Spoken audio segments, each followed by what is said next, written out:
Welcome to the Ordinary Meeting of Council, 28th of May 2025. This meeting is being held on the traditional lands of the Wadawurrung people. We wish to acknowledge them as the traditional custodians and pay our respects to their elders past and present. We extend that respect to all members of our community. Do we have any apologies? All councillors are present, all officers present. Thank you. Do we have any conflict of interest disclosures, councillors? Officers? Thank you. We have no leave of absences to report. There are no public questions outstanding. We have a series of questions this evening that have been received. I refer firstly to public questions 1 to 4, and they have been put together. So these 4 questions about the notice of motion at agenda item 8.2 this evening. The question time procedure allows Council to provide one response to questions with a common theme, as these 4 questions have. These questions all seek advice about community participation and engagement in the review of the Climate Emergency Response Plan. For clarity, the notice of motion considers a separate piece of work that will become a background document for the scheduled review of the Climate Emergency Response Plan. The review of the Climate Emergency Response Plan, which will be undertaken later this year, will include the opportunity for community feedback. The exact structure of the engagement has not yet been determined, but there will be opportunities for input across a number of platforms.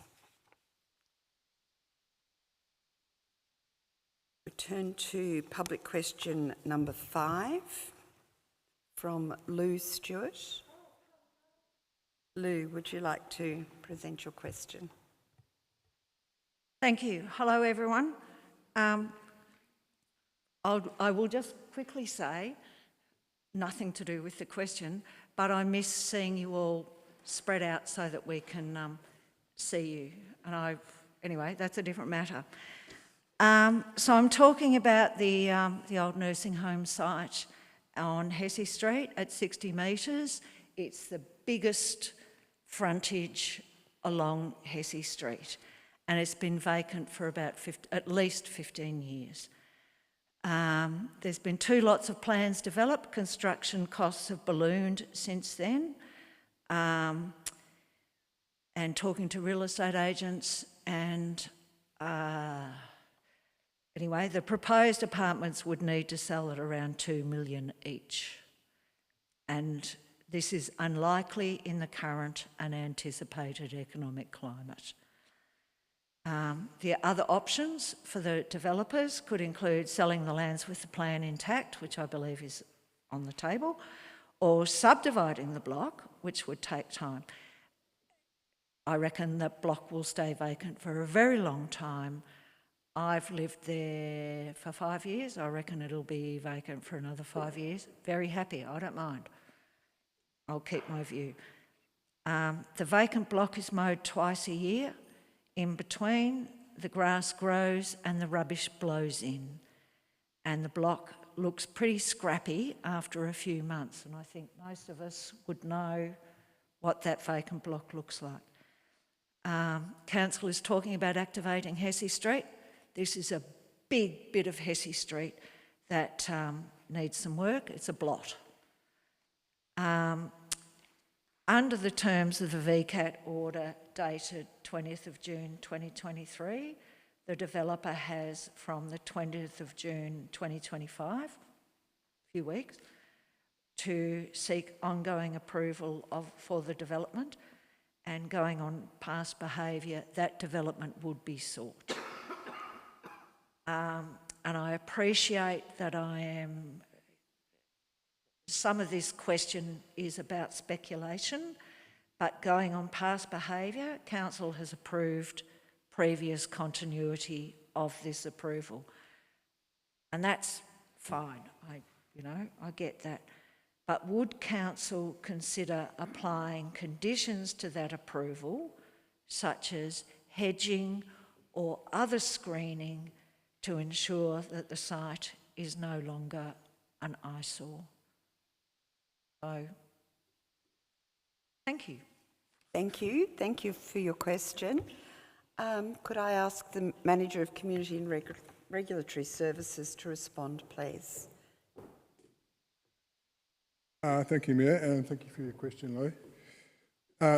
So the comments are noted in relation to this block of land, and in summary, an existing permit does, for the redevelopment of the land, being permit application 2020/059 issued on 23 June 2023. The permit provides 2 years for the proposal to commence, being on 23rd of June 2025. Sorry.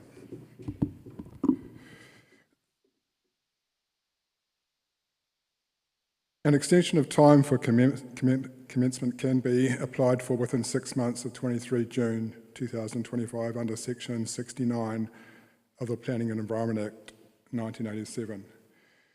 I guess this is the important point. The consideration of an extension of time request is limited to whether an extension should be granted or not, and cannot include any additional requirements or conditions beyond those already provided for in this permit. However, I guess in consideration of your concerns, Lou, issues of maintenance of the site can be potentially addressed via local laws if required in the future, and we could also approach the applicant potentially with some other arrangements that you've mentioned. Thank you. Thank you very much.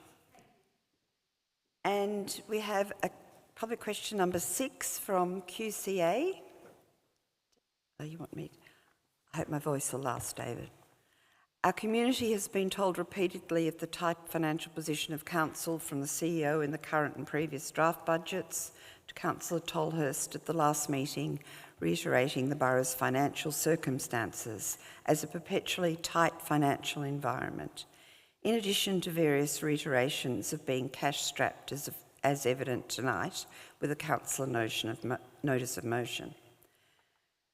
Governments have presented to Council various grant opportunities. It has an existing resident-derived grant largely unspent on Point Lonsdale Lighthouse Reserve, and some minor grants that do not publicly revealed, that are not get publicly revealed in any newsletters for environmental works, etc. Some grants, for example the EVs, involve no consultation with affected residents, even with councillors on their location. Ideally, and with best practice models, grants should be for the benefit of the general community, have a business case and involve widespread community engagement. Despite this dire financial picture, why has Council, via its officers, not taken up such opportunities in applying for grant funding to relieve the tight financial situation when works are proposed in this budget and we have significant coastal and heritage to manage, protect and enhance? Could I call on the CEO to respond, please? Thank you, Mayor, and through you, and thank you for your question, David. David, I think I said to you earlier today the 2023-24 annual report, which sets out the 25 grants that Council received during last financial year. And in addition to that, this year we've applied for 3 significant grants. We do apply, but I guess we've been a bit more prudent, because I guess it's worth noting the grant only covers one component of the life cycle cost of an asset. Applying for and receiving grants to fund new capital works requires careful consideration, because all upgrades and new assets create ongoing financial commitments for Council that are not funded by external parties. Thank you. They're in the budget papers, David, so Bike park, safer local roads, and the third is the DECA grants for replacement of the Rip View staircase. Yep. What was the other one, Gary? Sorry, I can't hear. Oh, of course, the batteries as well. Yeah. Thank you, CEO. We're just going through the process of signing agreements. Yep. Public question 7 is from David Connolly personally. Concerns are raised about the value council gets from memberships to various organisations and the minimal achievements of some, for example, touted tourist bodies in delivering measurable value. As few reports get tabled in the council agendas for public scrutiny and in light of the budget, can council transparently provide who are beneficiaries of sponsorships, council funding and its memberships, including its MOUs, with organisations in order to provide good governance and accountability and assure ratepayers council has open processes in this area? As an observation, can council portfolio holders or its managers each deliver a report under its portfolio for each agenda in line with other councils? And could I call on the CEO again for a response, please? And David, we've taken the second observation question on notice. Look, the process to award grants and sponsorships during the year is undertaken in accordance with council policies, in particular CPO 004 community grants and CP 022 event sponsorship. So we don't know at the beginning of a year who the recipients of those grants or sponsorships will be. The council will go through that process. However, at the end of the year, end of each financial year, Council's annual report provides information about the recipients of grants and donations to local organisations, community development grants and sponsorships. And just from reference to the other matter, it does include our memberships of organisations which we have MOUs with. So, we are reporting them, but the process, as you can imagine, is that we don't know before we allocate the money who's going to receive those. Thank you. For clarity, has there been a reduction in terms of the allocations, and are there groups who have been notified that events have had their funding cut? And I'm just looking at Night Tide, for example, down at the ferry, which is not happening this year. Have they been notified, or have they just pulled out of their own accord? Night Tide, that was a decision by Sea Road Ferries not to proceed this year. So the money was certainly available if they'd made an application for sponsorship. So that we made the reduction to the overall pool of sponsorships and grants in the 2023-24 budget. So it reduced it from, I think it was about 120 down to 80,000 in that year. So there hasn't been a further reduction in this year's draft budget. Thank you. And finally, public question number 8 from Keith Stowers. Is Keith here tonight? Given the EV stations in Learmont Street have been operational for over 12 months, has a reconciliation been done which shows that inclusions in the business case and the projected ROI used to secure funding for the installation have been achieved or otherwise? And I call on the Manager for Infrastructure and Environment to respond, please.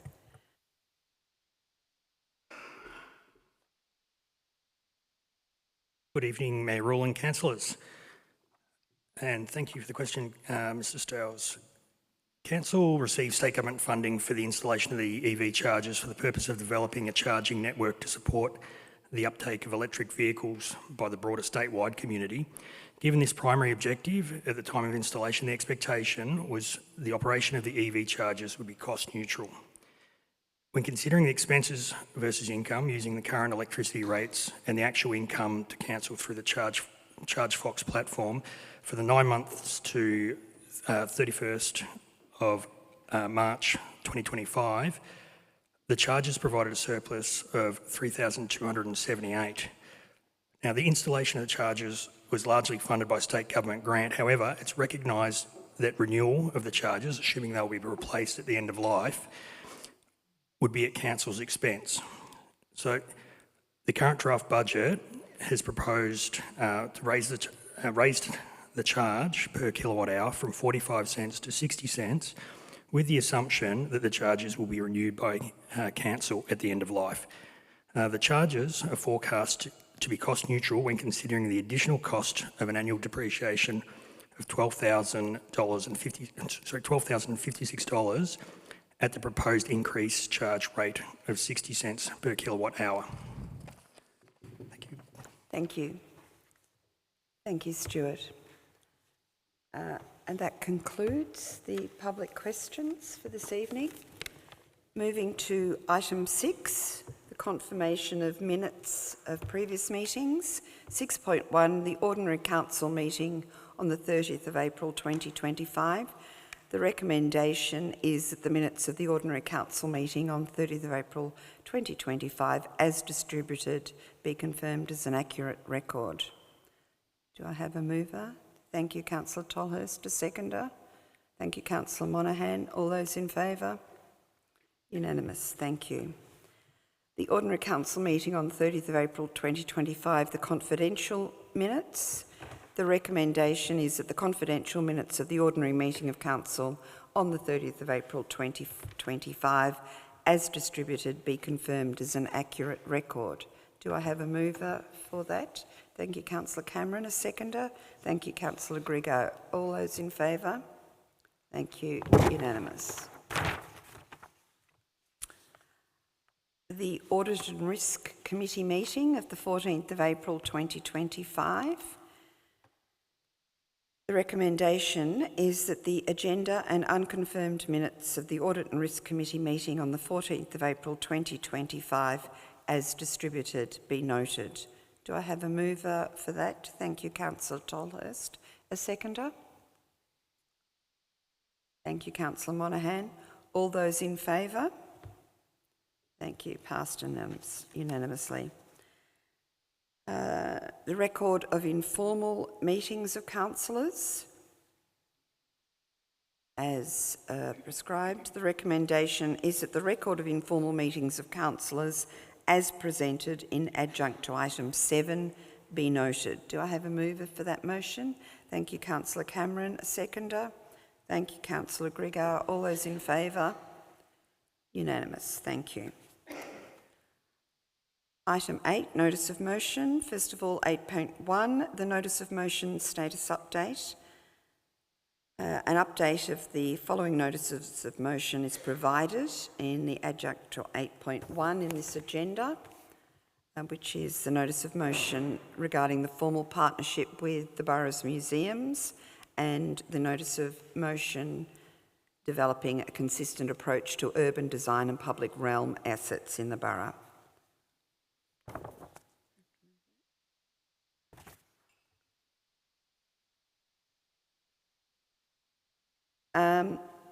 8.2, we have notice of motion number 2025/597, request for a comprehensive report on the climate emergency response.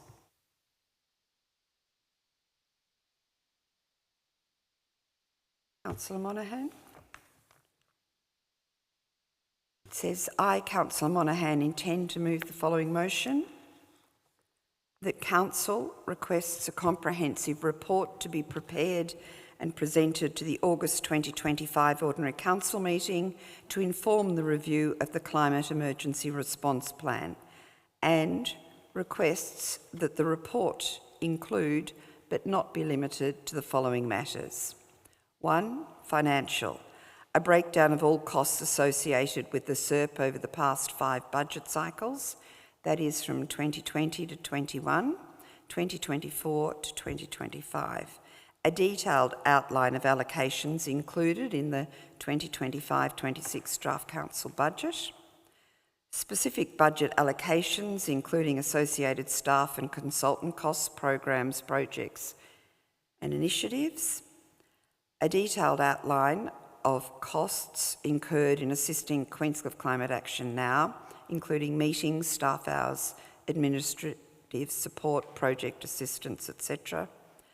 A summary of community grants applied for and received and their outcomes, a full review of all state and federal grants or programs and their detailed outcomes.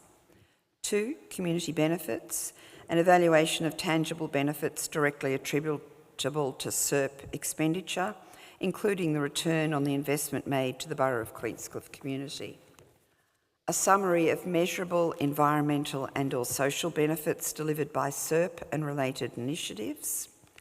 And 3, legislative, an overview of how the Borough of Queenscliff's climate emergency actions and initiatives compare with existing state and federal legislation and strategies. Identification of all potential duplication, overlap or redundancy with Council's climate actions and those undertaken by higher levels of government. Do I have a mover for the motion? Thank you, Councillor Monaghan. A seconder? Thank you, Councillor Gregow. Councillor Monaghan, do you wish to speak?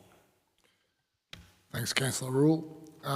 In proposing this motion, I want to ensure we recognise and appreciate the work of the QCAN volunteers and all those that have supported this initiative to date. Volunteers are a huge pillar of what makes the borough the special place it is. Managing and protecting our environment is a priority for us all. This motion just seeks clarity on what we are investing and what we have invested and how we can evaluate the program. As a point of good governance, we should be across all significant projects as we are accountable for this expenditure. Thank you. Thank you, Councillor Monaghan. Councillor Gregow, do you wish to speak or reserve your right? Thank you. Is there anybody not supporting the motion? Councillor Tolhurst. Thank you, Mayor Rule, and thank you, Councillor Monaghan, for those comments about the contributions of QCAN and generally volunteers in our community. And I would just begin my opposition to this motion by saying that there is nothing wrong with review. Everyone wants programs, policies and plans to run effectively. In fact, the SERP clearly states that monitoring, evaluation and reporting to the community on this plan will be crucial to its success. But I'm not comfortable with the process, and I'm disappointed that councillors haven't had a role in informing this. Before I kind of launch into the crux of that, I think there was a request to have some inaccuracies in the motion corrected before release to the public, and that was declined, so I'll do that briefly now. Firstly, the MOU is not currently active.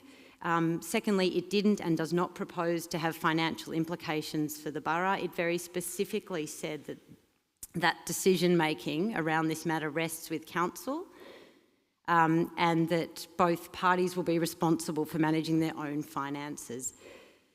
Thirdly, the 2-year review was supported by an independent consultant, David Meiklejohn, who presented factual reporting on the progress of the SERP over the 2-year period. And I think, frankly, to say that the SERP emerged with limited community awareness of its existence is just rubbish. 2,145 people from the municipal community signed a petition to declare an emergency and trigger the SERP's creation, and another 420 participated in surveys, workshops and meetings to support its development. So my preference is to debate the facts. As I said, I've got a problem with process here. What's the rush? What's the intent of doing it right now? The motion preempts a budget decision to fund the SERP review, and I support that. And what's coming up in the budget. And in doing so, as I said, it's meant that there hasn't been a robust discussion with councillors about the elements or parameters of this review, no input from stakeholders or community groups, and little clarity over things, how indicators like tangible benefits, contribution to the community and return on investment will be measured.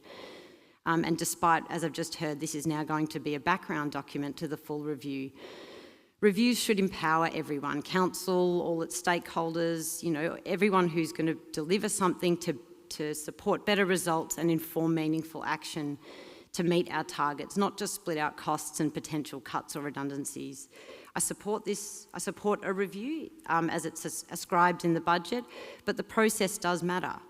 And it's got to be fair and objective, including assessing whether we are in fact doing enough to deliver meaningful action on climate change in line with our obligations in the Local Government Act. So a review should also tell us not just if we're overspending in one area, but if we need to put the foot down and accelerate action or accelerate spending in another area. I don't see Council's role as consistent with a share portfolio to deliver maximum returns. I see it as a body responsible for delivering good services, governance, and to do our best to ensure the well-being of our municipal community. So I deeply hope there's still opportunity for this review to serve that end. Thank you, Councillor Tolhurst. Does anybody else wish to speak?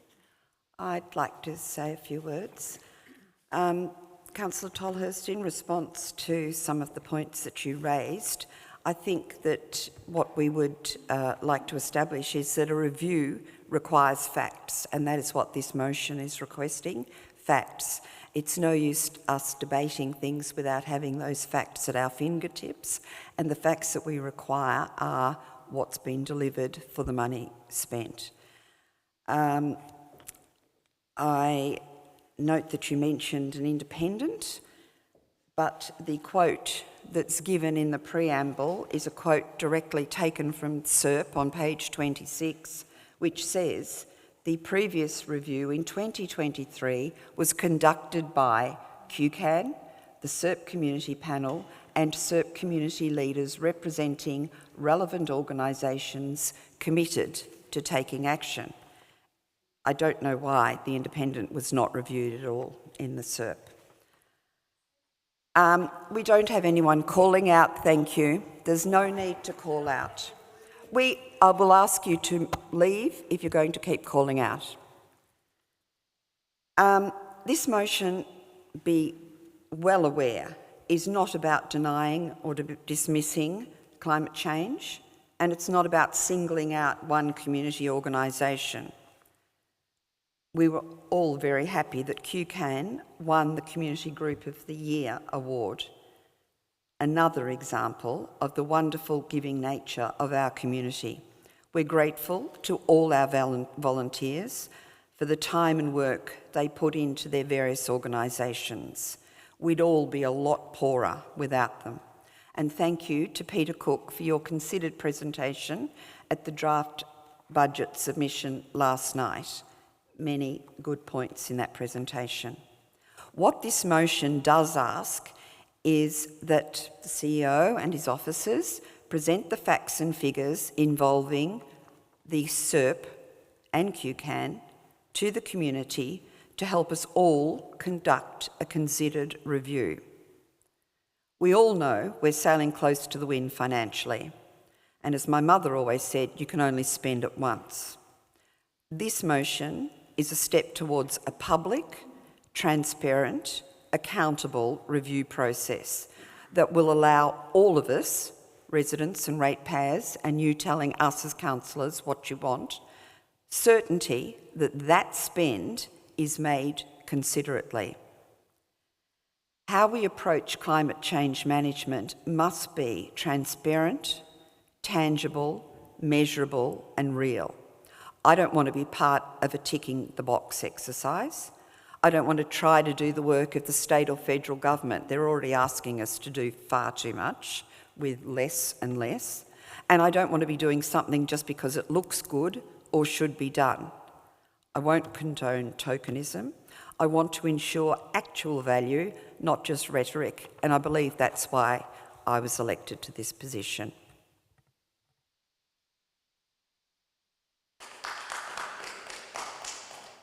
Is there anybody else who'd like to speak?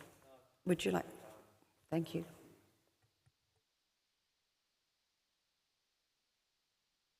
The reason why I support this motion is due to the lack of a governance and finance committee, we actually don't review any of our proposals or motions, or even review any of our projects we actually deliver. So I think, we should be holding these inquiries into all our projects.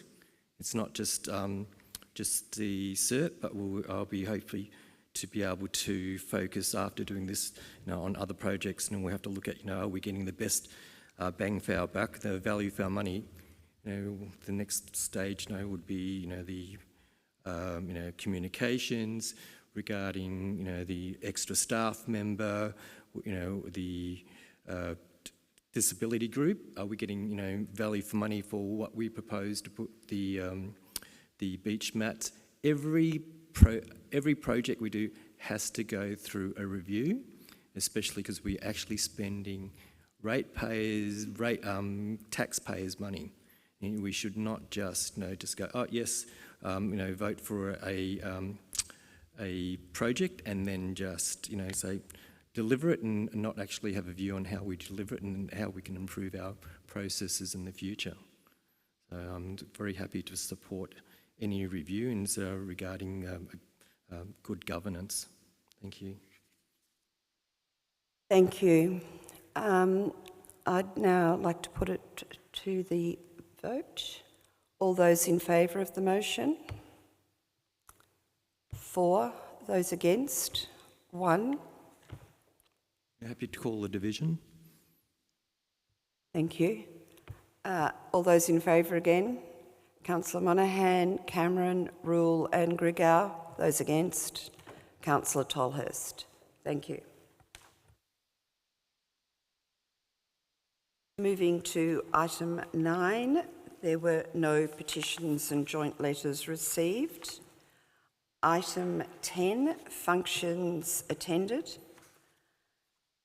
The recommendation is that the functions attended report be received, but I'd like to make amendments to it, and my apologies that I didn't jump in and do it when they came around. On the 21st of April, I attended a Ballara Public Open Day, so at the Ballara Estate in Point Lonsdale. Councillor Monaghan attended all 3 ANZAC services on the 25th of April. On the 12th of May, I attended a Respect in Action, Building Safe and Inclusive Sport. On the 13th of May, Councillor Tolhurst and I attended the commemoration of the Battles of Fire Support Bases, Coral and Balmoral. On the 13th of May, Councillor Monaghan and I met with the Queenscliff Music Festival. On the 15th of May, I participated in Meet the Mayor on ABC Radio. Also on the 15th of May, I attended the MAV's Local Government Roundtable, Victorian Coastal Councils 2025. Could I have a seconder for that motion, please? Thank you. All those in favour? Unanimous. Thank you.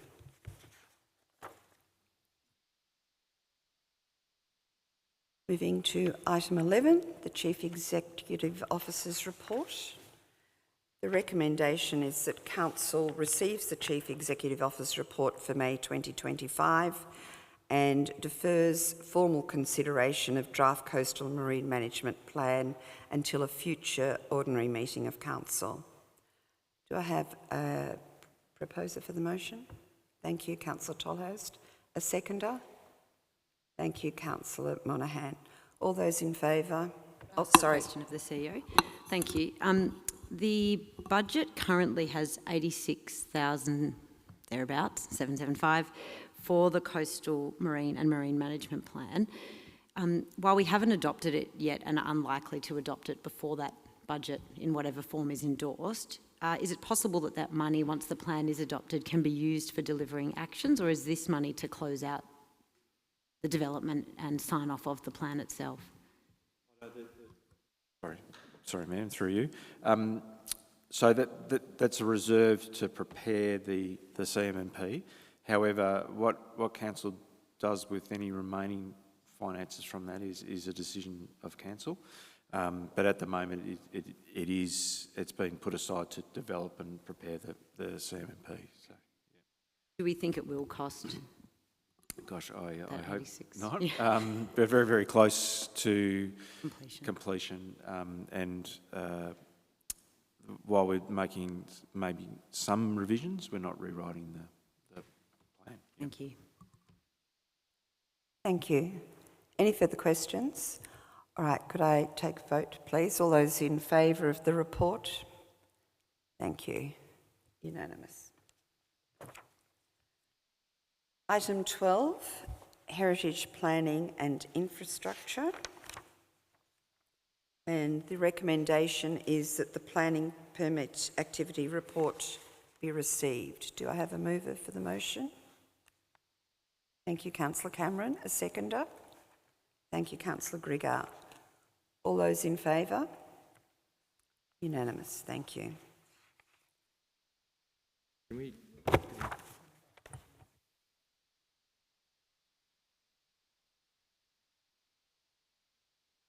I'm sorry, yes. We were going to ask Tim Crawford if he'd give us a report on Fisherman's Flat and where we're at. Thank you, Mayor. It's more pretty much an update rather than a report. But essentially, yesterday Council received advice from the Minister of Planning that advised us that the Heritage Review for Fisherman's Flat had been approved. The amendment implements the recommendations of the Heritage Review of Places in Fisherman's Flat Urban Conservation Precinct HO1, Fisherman's Flat, Queenscliff, Victoria, Ecology and Heritage Partners, October 2024 report with the following changes to the planning scheme. So this is just a summary of the key things around the changes. The first point is the amendment to the schedules to the clause 43.01 Heritage Overlay, clause 7204 incorporated document to update the Fisherman's Flat Urban Conservation Precinct Heritage Design Guidelines, introduce a statement of significance for Fisherman's Flat, inserting the review report as a background document in the schedule to clause 72.08, and consequential changes to the Heritage Overlay map and schedule. We've updated the council website with those that advice today, Mayor. We've also been in contact with people who made submissions to the hearing as well last year. Thank you very much, and thank you to all those who participated in that and for all of the work you did. Really appreciated by everyone in the borough, and please stand by for more. We'd love your help again. Thank you. Always there. Through the chair, could we get an update regarding application PA 2025-020 to Jellybrand Street, the brew house? Because under the new application, it's saying that it's under consideration. It's saying that just could you give a reason why the under green light is actually been approved? Thank you. Call on Tim Crawford. Thank you, Tim. Mayor. So, just to provide clarity in terms of when the planning permit activity report is published, it's a week and a half before we have a council meeting. So, essentially, the timelines when this report was published was on the close of business on the 16th of October 2025, and the application at that time was under consideration. This application was approved on the 20th of May. That's why there's been a status change. In relation, did you have some other questions? Any other questions there, Councillor Griggar? Is there any way we can actually make sure then on the night of, just for the public interest in an update, if the report has been, significant changes and they're true and correct, or needed some correction, would be able to get a correction on the night and to be advised and advise the public? Through you, Mayor, we can certainly accommodate that. We can provide councillors with a brief presentation at the start of the item, just to highlight those ones that may be of interest and that may have changed status since the production of the report. Yep. Especially, Thank you. Because I think especially when you've got a sort of application that says filed or under the new application we've received since the last report. If we go into the following month, it would actually be, a complete, I think, the general public would be wondering, that there was no oversight or, there's been no discussion regarding the, or any of those types of applications. I think for transparency and good governance that we should be updating on the night if there's any significant changes like that. Thank you, Councillor Gregor. Point well made. Any further questions? Thank you, Tim.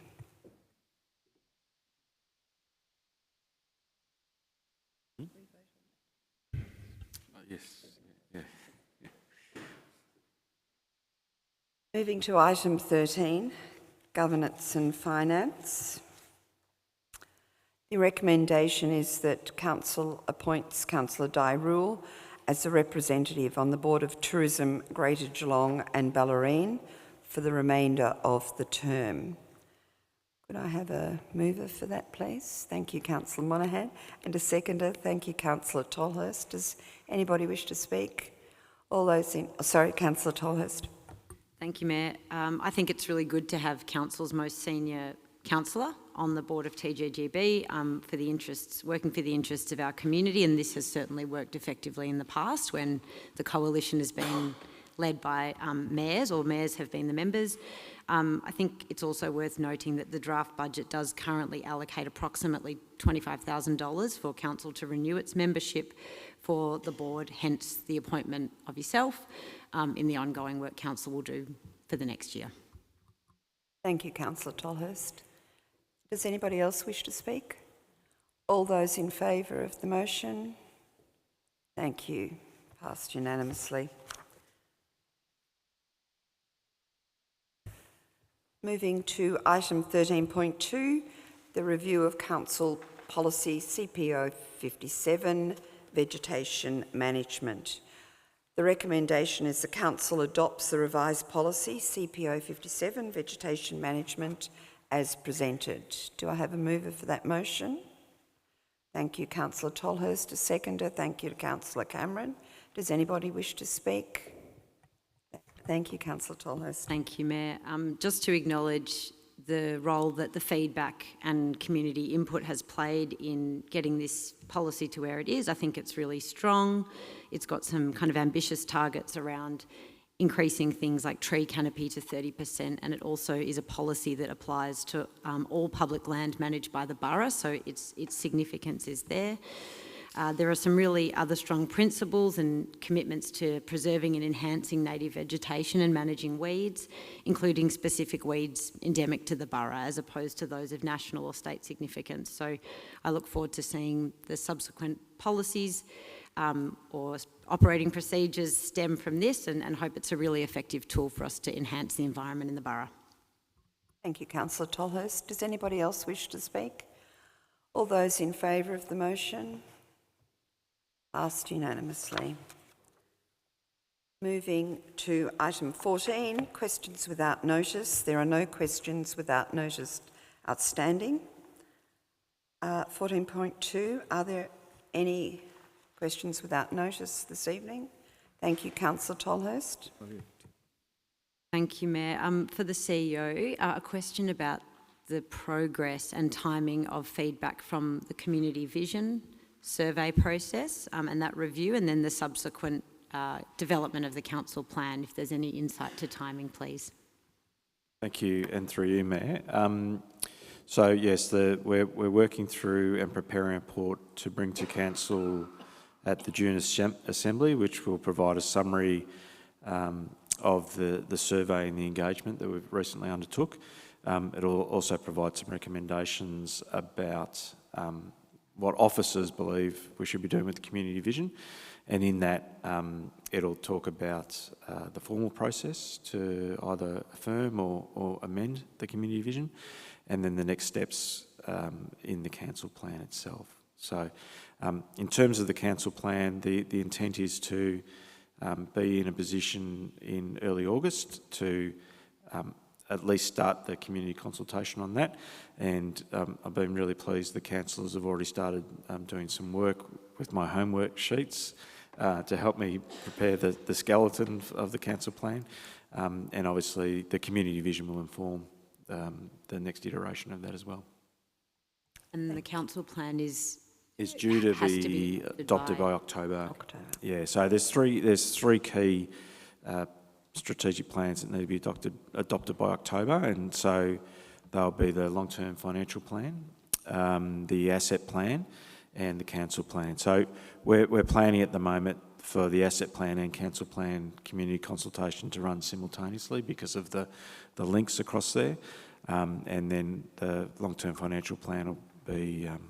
I'm not sure of the process for that, Gihan, but it's more of an internal document. But we will get community input into that as well. Yep. Thank you, Councillor Tolhurst. Yes. Sorry, just Councillor asking Gregor. to the CEO, can we, has any yourself or the council officers begun any work sort of to map out areas that we would be proposing to put the extra sort of homes that the state government have been insisting that we're going to need to build within the borough? Not at this point. I mean, there's some obvious sites, but we certainly know the community views, and we had discussion about some of those sites last night, but we haven't done any mapping of other sites that may be suitable for development. I think it's going to be a very important piece of work that we probably should include in the council plan, and very systematically go through that over a couple of years in conjunction with the community. So we haven't really done anything except understand that it's going to be a difficult task. Thank you. Thank you. Are there any further questions without notice? Thank you. Item 15 gives our list of council meetings. And item 16, we move on to a closed session of the meeting. So I'd like to close the public meeting now, and we'll move into our closed section of the meeting. Thank you for attending. Sorry.